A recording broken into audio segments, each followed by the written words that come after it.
Hi, I'm Mark Michelson, Editorial Director of Printing Impressions. Today I'm honored to talk to Nick Auerluck, who's in the Supplies and Consumables Division at HP. Welcome, Nick. Thank you, Mark. So Nick, you actually are a graduate of RIT, and to help you get through school, you received a scholarship through EDSF, which is one of the organizations that grants money to aspiring college students. How did that help you get through school? I'd say EDS was instrumental. First off, allowing me and my family to financially consider RIT, the Rochester Institute of Technology, as a college. And second off, while attending the school, allowed me to focus on my schoolwork, didn't have to take a extra part-time job. So that was really crucial. Dive into the classes. And last but not least, I had some big goals and set my sights high while at school. Some of those including internships and co-ops, and with the support of EDSF, I was able to financially go after that as well. Right. Now you got into printing actually at the high school age. I think you're from the Minneapolis area, and you were involved in a printing program there, which kind of got you first interested in the field? Exactly. Roseville High School was where I attended, and they had a really unique graphic arts program, 1 and 2 color offset presses, screen printing, small digital presses, dye sublimation, and there was a student-run business. So from start to finish, students, myself, were able to get involved, and that's where I really found my niche and came up with the passion for the printing industry. Right. Well, we actually go back a ways, because when you were maybe even a freshman at RIT, you reached out to me with an interest in blogging for Printing Impressions to kind of relay your experiences of what it was like going through the printing program at RIT.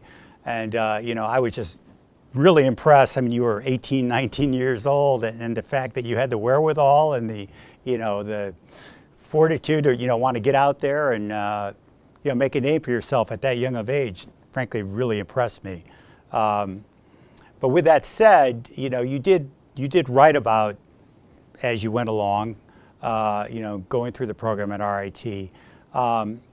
Looking back, what do you think are some of the reasons maybe our industry has not done a great job of being able to draw like bright, talented people like yourself?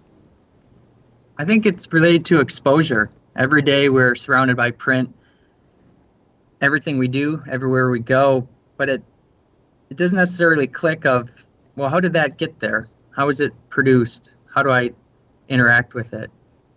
So, for example, EDSF, scholarship organization right there, is a great place to continue getting students involved and drive that awareness to the young people so they consider a career in printing, and they have a large network there of reaching out to high schools or local colleges. So to me, that's really instrumental to improving for the future of our industry. And what do you think are some of the misconceptions that young people have about our industry? Obviously, when you were in high school and you told some of your buddies that you were going to go to RIT and wanted to get in the printing industry, they probably looked at you like, really? Ink under your fingernails? Why do you think our industry has so many misconceptions about what it's really like? I'd say the biggest one is print is dead. And we all know over the years, industry is certainly transforming, but I find it one of the most exciting times to be involved in the industry with the innovation on the equipment side, application even, how we interact with print day in, day out, and intertwining that with cross-media on the internet.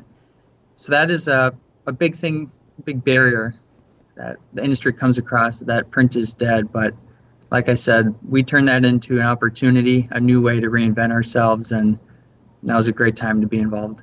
Right. Is there anything from your perspective that you think our industry could do better in terms of its outreach to younger people? I'd say a key one is continuing to fund and support scholarship foundations with EDSF. I mean, they do a great job of helping individuals who are interested in the industry fulfill their dreams and become involved. And at the end of the day, that is the future of the industry and the people who are going to run it. So that would be a big thing, continuing to help where you can And I know the scholarship foundations certainly have a place to get involved. Now I know you went to RIT, you did some internships at some very well-known printing companies in the Minneapolis area while you're going to school. I think it was an internship that you did with Heidelberg. Both, I think, you were in Germany and South America both, if I'm not mistaken. And then when you graduated, you got a job with Mimeo, and now you're at HP. So you've covered quite a bit of ground in a very short amount of time. It's been busy and fortunate for the opportunity so far. But where do you see as like the best opportunities for, a young educated person like yourself in our industry? Not to be biased, working for HP Indigo, but right now I'd say getting involved on the digital side of printing is really interesting. And the technology and applications, like I mentioned before, that's a great place to be with a lot of growth and innovation, and certainly a young person who has a different perception of print and how it evolves and personalization. They can voice their opinion and do a lot there. So for me, it's a great place to call home. And whether you're working for manufacturer or printing companies who are working with agencies to drive digital print, certainly opportunities. Well, thanks for joining us today, Nick, and much continued success with your personal career. And I really hope that everyone would consider checking out EDSF, and Printing Impressions has created the Youth in Print Scholarship Fund, where you can make a tax-deductible donation to bring more people like yourself into the industry. Thanks for joining us today, Nick.